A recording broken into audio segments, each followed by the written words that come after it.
जब इस देश के संविधान द्वारा प्रदत्त आरक्षण की व्यवस्था को पूरी तरह से आप लागू करवाने के लिए प्रयास करते, मुझे अच्छा लगता जब इस देश में आप जाति व्यवस्था के विरोध में जाकर जल समाधि लेने की बात करते। मुझे अच्छा लगता सुधार की गुंजाइश नहीं है, किसी भी तरह की सुधार की गुंजाइश ना होने की वजह से आपके धर्म ग्रंथों को अनुच्छेद 13 के माध्यम से परम पूज्य बाबा साहब डॉक्टर भीमराव अम्बेडकर ने सन 1950 को बैन कर दिया था। और आज आपकी नंद कुमार नाम के राजा को, जो कि ब्राह्मण राजा था, उसको फांसी सजा दी, तो वहां से ब्राह्मणों को यह लगने लगा कि अब उनका वर्चस्व इस देश में 200 साल तक गुलाम रहे।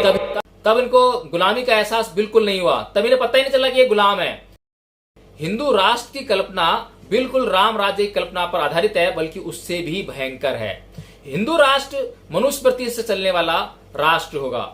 ये वही मनुस्मृति है जिसका दहन परम पूज्य बाबा साहब डॉक्टर भीमराव अम्बेडकर ने 25 दिसंबर 1927 को किया था। उसको जला के राख कर दिया था और पूरे विश्व को यह संदेश दिया था कि यह जो ग्रंथ है, यह ग्रंथ पढ़ने योग्य। इस ग्रंथ में ऐसा कुछ भी नहीं है जिसका आचरण किया जा सके, बल्कि ऐसा इसमें बहुत कुछ है जो कि मनुष्यता के लिए कलंक है। हम जानते हैं मानव उसके हिसाब से तो राम राज्य वो था जहां पर की समानता के लिए कोई स्थान नहीं था। राम राज्य वो था जहां पर सीता के साथ में घोर अन्याय हुआ और गर्भवती अवस्था में उसको जंगल में छोड़कर आने का कार्य राम ने किया था। राम राज्य वो था जहां समुद्र ऋषि का केवल शूद्र होने के कारण वध कर दिया गया और को, क्योंकि राम के राज्य में पढ़ने का अधिकार नहीं था, ज्ञान प्राप्त करने का अधिकार नहीं था और ज्ञान प्राप्त करके उस ज्ञान को बांटने का अधिकार नहीं था, इसलिए राम ने शंभुक ऋषि का वध किया। राम राज्य वो है जहां पर बाली की हत्या छुपकर की जाती है। राम राज्य वह था जहां पर रावण एक तरह से राम के लिए अवध्य था, लेकिन उसके भाई को रिश्वत देकर, बहलाकर, फुसलाकर और नाना प्रकार की कहानियां बनाकर उसको अपने खेमे में ले आया और उसको राज्य का प्रलोभन देकर रावण का वध किया। साथियों, ये जो महाराज जी कह रहे हैं कि जल समाधि लेंगे, अब समाधि तो ध्यान की अवस्था से प्राप्त होती है। अब अगर जल के अंदर कोई व्यक्ति डूबेगा, क्या वो समाधिस्थ हो सकता है क्या? बिल्कुल भी नहीं। जैसे ही वो डूबने लगेगा उसकी सांस उखड़ने लगेगी, और सांस उखड़ने लगेगी तो समाधि कैसे, ध्यान कैसे लगेगा?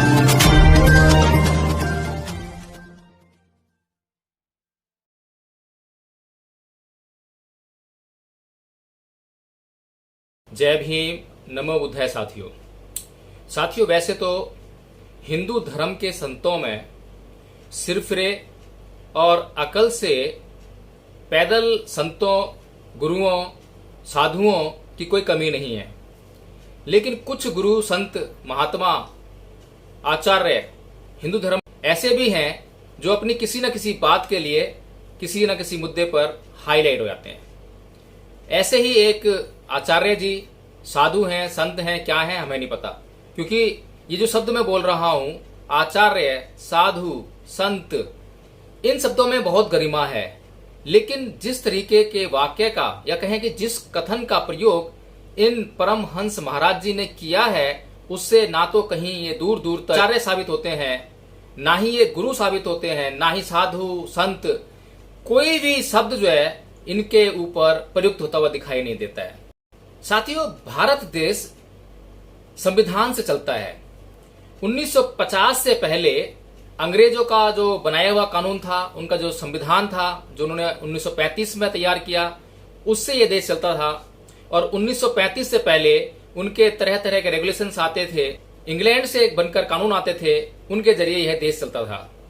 उससे पहले साथियों, जब मुगल शासन था, यहाँ पर मुगलों के अपने कोई कानून नहीं थे इस देश के लिए, बल्कि धार्मिक कानूनों या धार्मिक मान्यताओं को ही कानून के रूप में प्रयोग करके इस देश चलाने का कार्य होता था। वहां पर हिंदू और मुसलमान दो मुख्य आबादी हुआ करती थी उस समय। तो हिंदुओं के जो कानून, वो इनके धर्म ग्रंथों में जो लिखा हुआ है, जो परंपराएं हैं, रीति रिवाज हैं, वही कानून के रूप में पालन किया जाता था। इसी प्रकार से जो मुसलमानों के कानून हैं, उनके इस्लाम में, शरीयत में, कुरान में जो भी उनके जो रीति रिवाज हैं, परंपराएं हैं, उनको ही वे कानून मानकर अपना जीवन यापन करा करते थे। यानी कि धार्मिक मान्यताएं ही कानून का रूप थी। लेकिन साथियों, 1950 में इन सभी कानूनों को, चाहे वे अंग्रेजों के द्वारा बनाए गए कानून हो, चाहे वे मुगलों के जो इस्लाम के कानून हो, चाहे वे हिंदुओं के धार्मिक रीति रिवाज या परंपराएं के कानून हो, कुछ भी किसी भी तरह का ऐसा कानून, रीति रिवाज, परंपरा, सबको 1950 में परम पूज्य बाबा साहब डॉक्टर भीमराव अंबेडकर ने अनुच्छेद 13 के माध्यम से, जी हाँ साथियों, भारत के संविधान के अनुच्छेद 13 के माध्यम से इन सबको बैन कर दिया। साथियों, इससे पहले कि मैं परमहंस जी के ऊपर कोई टिप्पणी करूं, उनकी चर्चा करूं, मैं भारत के संविधान का अनुच्छेद 13 आपको पढ़कर सुनाना चाहता हूं कि ये क्या कहता है। कहीं ऐसा तो नहीं है कि मैं कुछ अपनी तरफ से कह रहा हूं। साथियों, ये जो अनुच्छेद है, अनुच्छेद 13, ये कहता है कि लॉज इनकंसिस्टेंट विद और in derogation of the fundamental rights, इसका ये शीर्षक है, कोई भी कानून जो कि संविधान में दिए गए फंडामेंटल राइट्स यानी कि मौलिक अधिकार, उनसे कोई भी कानून असंगत बैठता है या फिर उन अधिकारों को कम करता है, डेरोगेट करता है, तो उस कानून का क्या होगा, इसके बारे में संविधान के इस अनुच्छेद 13 में ये प्रावधान किया गया है। अभी क्या कहता है साथियों, उपबंध 1 कहता है कि all laws in force in the territory of India immediately before the commencement of this constitution in so far as they are inconsistent with the provisions of this part shall to the extent of such inconsistency be void. दूसरा उपबंध कहता है कि the state shall not make any law which takes away और abridges rights conferred by this part and any law made in contravention of this clause shall to the extent of the contravention be void।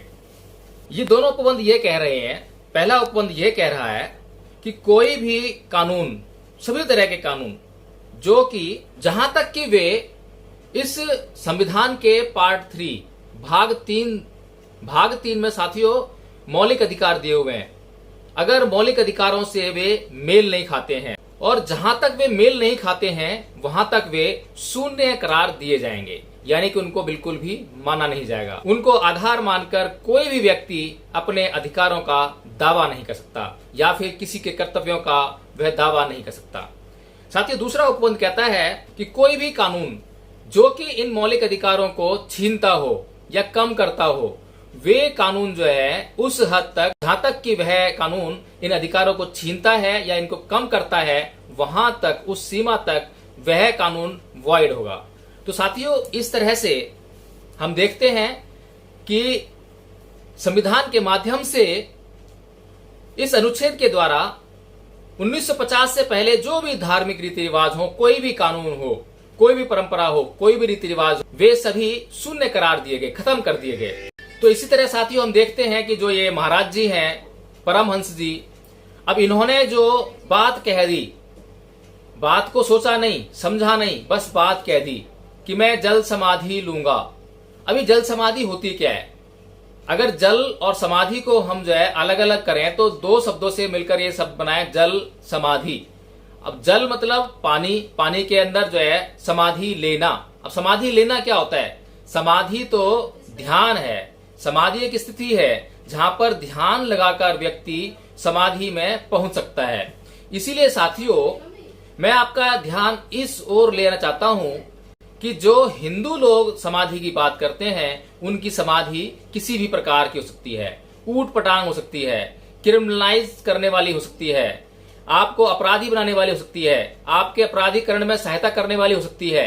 लेकिन साथियों, तथागत बुद्ध ने सम्यक समाधि की बात की है और सम्यक समाधि हमेशा कल्याण के लिए होती है। वो आपके लिए भी कल्याण के लिए है, वो दूसरों के लिए भी कल्याण के लिए है और पूरे संसार के लिए वह कल्याण के लिए ही है। यदि किसी भी प्रकार की समाधि से किसी का कोई कल्याण नहीं होता है तो वह सम्यक समाधि नहीं है। तो साथियों, ये जो महाराज जी कह रहे हैं कि जल समाधि लेंगे, अब समाधि तो ध्यान की अवस्था से प्राप्त होती है। अब अगर जल के अंदर कोई व्यक्ति डूबेगा, क्या वो समाधिस्थ हो सकता है क्या? बिल्कुल भी नहीं। जैसे ही वो डूबने लगेगा उसकी सांस उखड़ने लगेगी और सांस उखड़ने लगेगी तो समाधि कैसे, ध्यान कैसे लगेगा? साथियों, सबसे पहले जरूरत ध्यान लगाने की जो है वो है स्वस्थ शरीर। अगर आपका शरीर बिल्कुल स्वस्थ है तो आप एक अच्छी ध्यान की अवस्था में पहुंच सकते हैं। चाहे वो प्रतिकूल ध्यान अवस्था ही क्यों ना हो, चाहे वो अपराधीकरण की ध्यान अवस्था ही क्यों ना हो, किसी भी प्रकार की ध्यान अवस्था में जाने के लिए सबसे जरूरी चीज जो है वो है स्वस्थ शरीर। अगर आपका शरीर ही स्वस्थ नहीं है तो आप किसी भी तरह की समाधि में जा ही नहीं सकते। इसी तरह साथियों, जब ये परमहंस जी बात करते हैं जल समाधि की, तो जैसे ही ये जल समाधि की बात करते हैं वैसे ही ये झूठ बोलते हैं, इनके मुंह से झूठ निकलता है। और हमने देखा है कि हिंदू धर्म में झूठ के सिवाय, पाखंड के सिवाय, अंधविश्वास के सिवाय कुछ है ही नहीं। इसीलिए तो परम पूज्य बाबा डॉक्टर भीमराव अंबेडकर ने जो 22 प्रतिज्ञाएं दी उसमें हिंदू धर्म के लिए पहले छोड़ने के लिए कहा। हिंदू धर्म को केवल छोड़ने मात्र के लिए नहीं कहा कि एक क्लॉज दे दिया, उसमें यह कह दिया हो कि आप अब से हिंदू धर्म को छोड़ देंगे और अब हिंदू धर्म से आपका कोई नाता नहीं है, आप हिंदू धर्म के कोई रीति रिवाज परंपरा को नहीं मानेंगे। ऐसा परम पूज्य बाबा डॉक्टर भीमराव अंबेडकर कर सकते थे, लेकिन उन्होंने ऐसा नहीं किया। उन्होंने एक एक करके बिल्कुल खोल कर समझाया, कई क्लॉजेस उसमें डाले और उन उपबंधों के द्वारा अपने समाज को मार्गदर्शन दिया कि आप क्या क्या नहीं करेंगे, क्योंकि क्या क्या होता है हिंदू धर्म में जो गलत है वो अब नहीं करना है, जिससे कि आप सही कर सकें। चलो मान लेते हैं कि हिंदू राष्ट्र घोषित करवा देते हैं, लेकिन हिंदू राष्ट्र की परिभाषा क्या है? किसे कहोगे आप हिंदू राष्ट्र? आप मुझे ये बता दीजिए कि आप हिंदू राष्ट्र कहोगे क्या, और हिंदू होने में कैसा गौरव है, कौन सा गौरव है, उसका विश्लेषण करके तो बता देते। पहले इसके ऊपर एक अच्छा व्याख्यान देते कि हिंदू राष्ट्र की परिकल्पना में आपके पास क्या क्या है। चाहे वो आप राम राज्य की कल्पना करते हो, चाहे वो हिंदू राष्ट्र की कल्पना, आखिर ये राम राज्य या फिर हिंदू राष्ट्र है क्या? बताएं तो सही, क्या क्या होगा। जितना हम जानते हैं उसके हिसाब से तो राम राज्य वो था जहां पर की समानता के लिए कोई स्थान नहीं था। पूरा समाज 4 वर्गों में बांटकर उसके वैसा ही व्यवहार किया जाता था। राम राज्य वो था जहां पर सीता के साथ में घोर अन्याय हुआ और गर्भवती अवस्था में उसको जंगल में छोड़कर आने का कार्य राम ने किया था। राम राज्य वो था जहां शंभु ऋषि का केवल शूद्र होने के कारण वध कर दिया गया और उसके वध का कारण केवल और केवल शूद्र होना था, और शूद्रों को क्योंकि राम के राज्य में पढ़ने का अधिकार नहीं था, ज्ञान प्राप्त करने का अधिकार नहीं था और ज्ञान प्राप्त करके उस ज्ञान को बांटने का अधिकार नहीं था, इसलिए राम ने शंभु ऋषि का वध किया।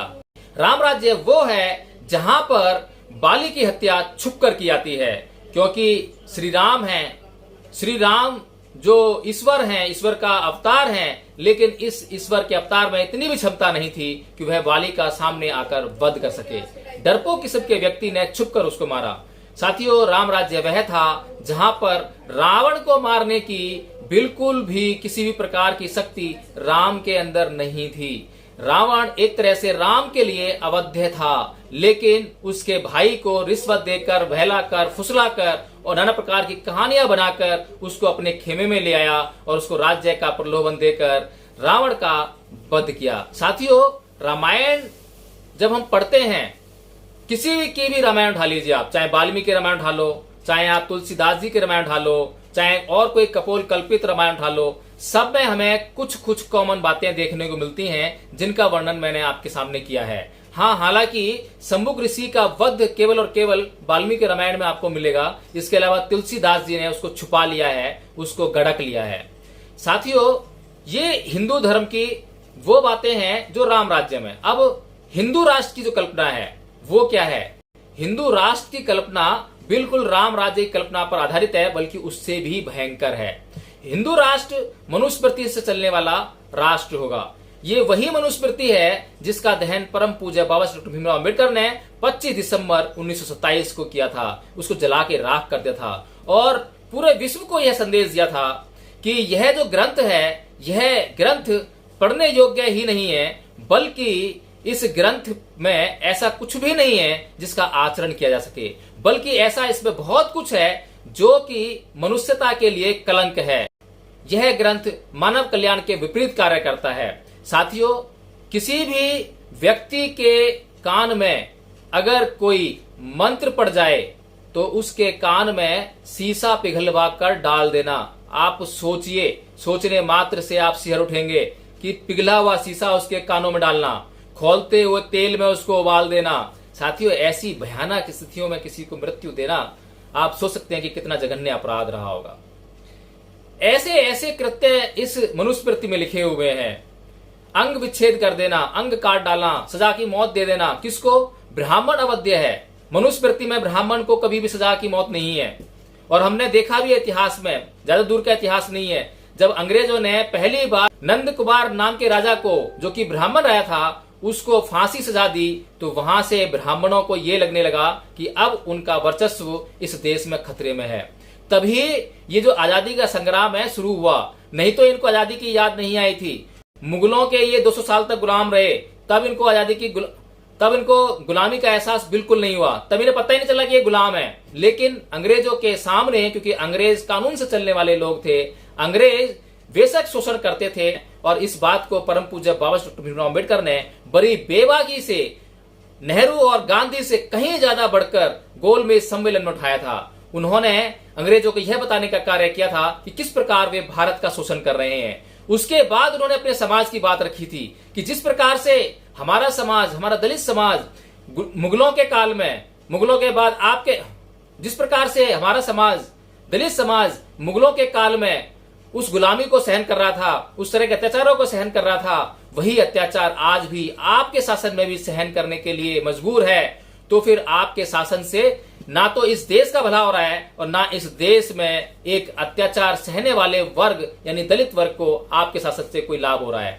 साथियों, परम पूज्य बाबा डॉक्टर भीमराव अम्बेडकर ने हमेशा इस देश के हित की बात की, राष्ट्र हित की बात की, लेकिन इस देश के स्वार्थी तत्वों ने परम पूज्य बाबा डॉक्टर भीमराव अम्बेडकर को हमेशा नकारने का काम किया। इन परमहंस से मैंने ये पूछना चाहता हूं कि आपको धर्म की परिभाषा भी मालूम है? आप चोला ओढ़कर घूमते हैं और हिंदू राष्ट्र की बात करते हैं। आप इस मनुस्मृति से इस देश को चलाना चाहते हैं, इस देश का संविधान खत्म करना चाहते हैं। अगर इस देश का संविधान आपने खत्म कर दिया, मनुस्मृति से आप इस देश को चलाओगे, तो वहां पर कैसे कैसी व्यवस्था करोगे? क्या मनुस्मृति में आप तो परिवर्तन करने वाले हैं?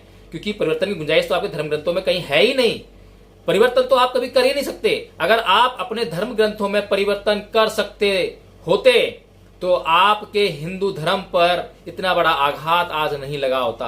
आज हिंदू समाज बौद्ध समाज के साथ मिलकर इस देश का निर्माण कर रहा होता, लेकिन आपके हिंदू धर्म ग्रंथों में, जो कि अकाट्य हैं, अपरिवर्तनीय हैं, अपौरुषेय हैं, जिनको ईश्वर द्वारा कृत बनाया जाता है, जिसमें आपके द्वारा कोई भी परिवर्तन की गुंजाइश नहीं है, कोई भी सुधार की गुंजाइश नहीं है।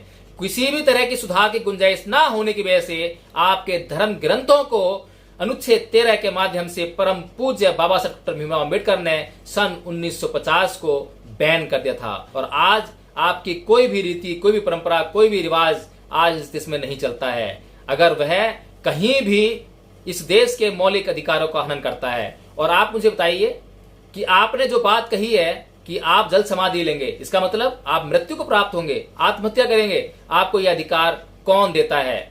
क्या आपको यह अधिकार आपका हिंदू धर्म देता है? मुझे लगता है जरूर देता होगा, क्योंकि मुझे हिंदू धर्म की सारी बातें ऊट पटांग लगती हैं, बेसिर पैर लगती हैं। कोई भी कभी भी कुछ भी कहता है, किसी को कोई मतलब नहीं है कि इससे मेरा कुछ कल्याण हो रहा है, दूसरों का कुछ कल्याण हो रहा है, या इस संसार का क्या कोई कल्याण हो रहा है। सिर्फ और सिर्फ कोई भी बात कह देनी है। तो मुझे लगता है कि हिंदू धर्म आपको इसकी इजाजत देता होगा, लेकिन ये मत भूलिए कि ये देश हिंदू धर्म के धर्म ग्रंथों से नहीं चलता है, मनुस्मृति से नहीं चलता है। यह देश भारत के संविधान से चलता है, और भारत का संविधान आपको जीने का अधिकार तो देता है, लेकिन आपको मरने का अधिकार नहीं देता है। और ये बात आपको अच्छी तरह से पता थी, क्योंकि आज आपके पास शासन है, सत्ता है, आज आपके पास प्रशासन है, आज आपके पास आपको अकल देने के लिए, आपको कानूनी जानकारी देने के लिए, संविधान की जानकारी देने के लिए एक से एक बढ़कर अधिकारी पदाधिकारी हैं। तो ऐसा नहीं हो सकता कि आपको इन बातों का पता ना हो कि संविधान का अनुच्छेद 21 आपको सिर्फ और सिर्फ जीने का अधिकार देता है, आपको मरने का अधिकार तो छोड़िए, आपको मरने की इजाजत भी नहीं देता है। अगर आप सुप्रीम कोर्ट में जाकर जल समाधि के लिए आप याचिका दायर करते, वहां से परमिशन लाने का कार्य करते, तो आपको सुप्रीम कोर्ट ये इजाजत कभी भी नहीं देता। हालांकि आपने इस देश की मर्यादा को खंडित किया है, इस देश की संस्कृति की मर्यादा को खंडित किया है, आपने इस देश के कानून को खंडित करने का काम किया है, आपने इस देश के सुप्रीम कोर्ट का अपमान करने का काम किया है, आपने इस देश के संविधान का अपमान करने का काम किया है, आपने पूरी मानवता को शर्मसार और उसकी मर्यादा को खंडित करने का काम किया है। तो परमहंस जी, आप सोचिए कि आप क्या कर रहे हैं, और आपने धमकी दी है।